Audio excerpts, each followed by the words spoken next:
Chaque matin, Biliki prépare des petits sachets de pop-corn, vendus 15 centimes d'euros l'unité dans les rues de Lagos.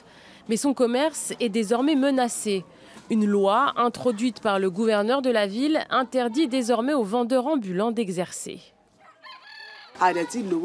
Je demande au gouvernement de nous laisser faire notre petit commerce dans la rue. C'est le seul moyen de nourrir notre famille et nous n'avons pas d'argent pour louer un magasin.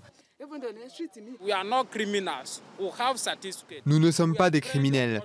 Nous avons des diplômes. La plupart d'entre nous sont formés dans un domaine. Fruits, films ou encore boissons fraîches, les colporteurs se faufilent dans les embouteillages monstres de Lagos, centre névralgique de la première puissance économique d'Afrique, en proie à une crise économique sans précédent liée à la chute des cours du pétrole et une inflation galopante. Selon le FMI, le Nigeria devrait même entrer en récession cette année. Si la loi devait être appliquée, beaucoup à Lagos perdraient alors leur seul moyen de subsistance. Quelle est l'alternative?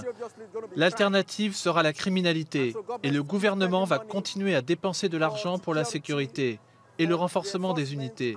Cette loi n'a aucun bénéfice pour la société. Une mesure justifiée par l'État de Lagos pour éviter les accidents et prévenir les vols à la tire. Les vendeurs ambulants risquent désormais jusqu'à 6 mois de prison et 270 € d'amende. Mais avec plus de la moitié de la population vivant avec moins d'1 euro par jour et près d'un jeune diplômé sur 200 emplois, beaucoup pourraient prendre le risque.